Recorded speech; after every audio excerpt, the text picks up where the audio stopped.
From Washington, this is VOA News.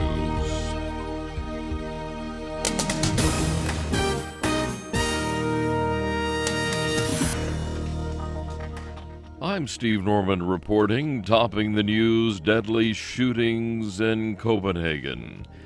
Danish police say a man they shot dead early today was likely behind two shooting attacks Saturday in Copenhagen. They killed 2 civilians and wounded 5 police officers. Officials say no evidence suggests other gunmen were involved. Danish Prime Minister Helle Thorning-Schmidt.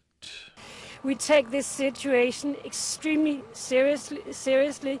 We are in a high alarm all over the country, and our main priority at this stage is to catch the perpetrators and make sure that we find them as soon as possible.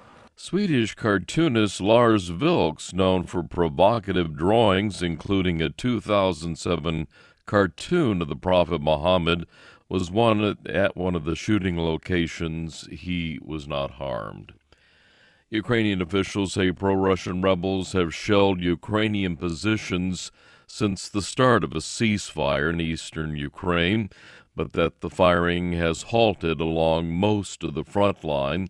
Ukraine's President Petro Poroshenko ordered his country's forces to comply with the ceasefire agreed to in Minsk last week. We strongly demand that all points of the Minsk Protocol, Minsk Memorandum, and Minsk Agreement were immediately fulfilled. The ceasefire agreement was reached in marathon talks among France, Germany, Ukraine, and Russia, Russia-backed separatists in Ukraine, and the OSCE. Ukraine and a host of Western governments accused Moscow of stoking the rebellion in Ukraine's Russian-speaking east with arms and fighters. Moscow denies supporting them.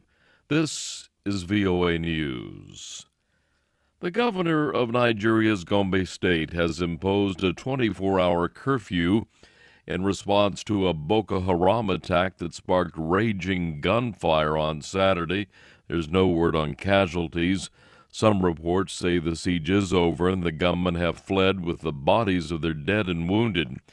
Reports from the area say the militants circulated a letter warning residents not to come out of the upcoming general elections, which were scheduled for Saturday but have been postponed 6 weeks because of security concerns.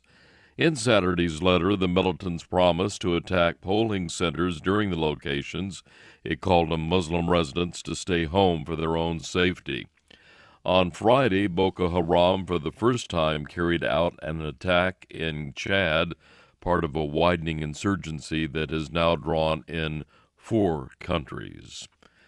The UN Security Council is considering a resolution on Yemen that would urge the Shiite Houthi rebels to step down, release ousted President Abd Rabbu Mansur Hadi and his cabinet, and engage in good faith in UN-led peace talks. Since seizing power earlier this month, the Houthis have dissolved parliament and set up their own ruling body. They say they are carrying out a revolution against corrupt officials and economic ruin. The president and his ministers remain under rebel house arrest. On Saturday, tens of thousands of Yemenis protested against the country's takeover by the Shiite Muslim Houthi movement. A World Health Organization mission is going to Saudi Arabia in the coming week at the request of the government to take preventive measures for a possible upsurge of Middle East Respiratory Syndrome in the spring. That's also known as MERS coronavirus. Lisa Schlein has more from WHO headquarters in Geneva. The last large MERS corona outbreak was in May and June of last year. The World Health Organization reports new cases of the disease now are being reported on an almost daily basis. WHO Manager of Food Safety, Peter Ben Mbarak, says people mainly get the virus through contact with camels or through close contact with people who have the disease, but he tells VOA little is known about what causes the disease in camels or why it is centered in this region. It might be a combination of a mix of climatic conditions, traditions, ways of interacting with camels. Lisa Schlein for VOA News, Geneva. A day after the U.S. announced it was loosening restrictions on Cuban imports, two U.S. senators have begun a 4-day trade mission to the island.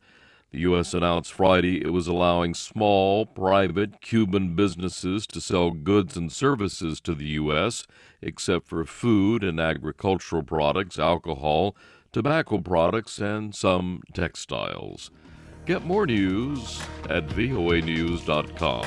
That's the latest world news from VOA.